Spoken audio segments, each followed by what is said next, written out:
memory is an untrustworthy mechanism, right? It remembers the things you long to forget, but it forgets the things you long to remember. Doesn't get much deeper than that.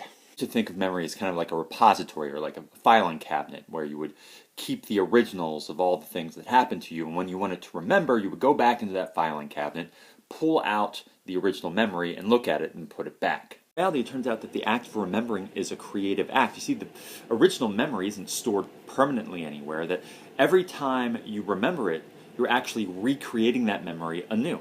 And with each act of remembering, with each recreation of the memory, things can change, things big or small. And the more you remember something, the further you get away from that original memory. Just think of it this way. You see a poem that you really like in a book, but you lose the original book. So you write the poem down as best you can, but you don't have the original there. And unless you have an eidetic memory, you're probably making small little changes, adding words, subtracting words, whatever it may be. But then you lose that paper as well. So you write it down again. Then you lose the next one. You write it down again. Each time you might be making little substitutions that you're unaware of.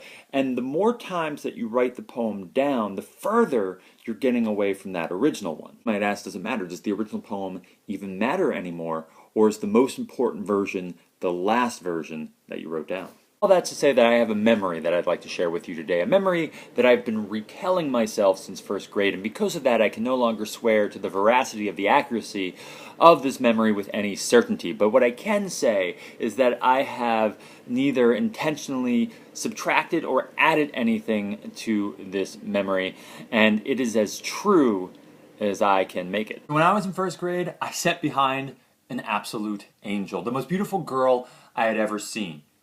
We'll call her Bob. Now, I don't remember exactly what Bob looked like, but what I do remember is her hair. She had these long, beautiful, flowing chestnut locks that looked like a milk chocolate waterfall just pouring from her head.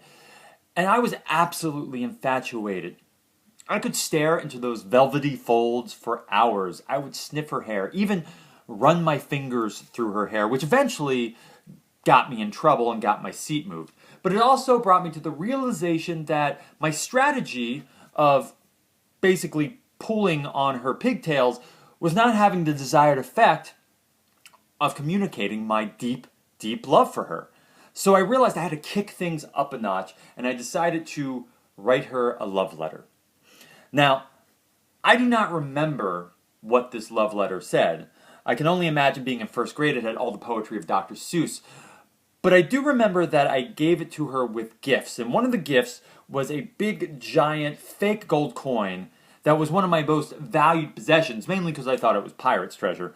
And one day before recess, I put the gifts along with the note on her desk, and when we came back in, I saw that they had moved from her desk to our teacher's desk. Now, Mrs. Avery was a first grade teacher, and she's one of my all-time favorite teachers, and I remember her being the kindest, gentlest woman in the world, which is why it's hard for me to believe my memory of what happens next, which is that she read my note to the entire class. Now, this was embarrassing for me, but I could tell that it was completely mortifying for Bob, and I realized at that moment that I was hurting Bob.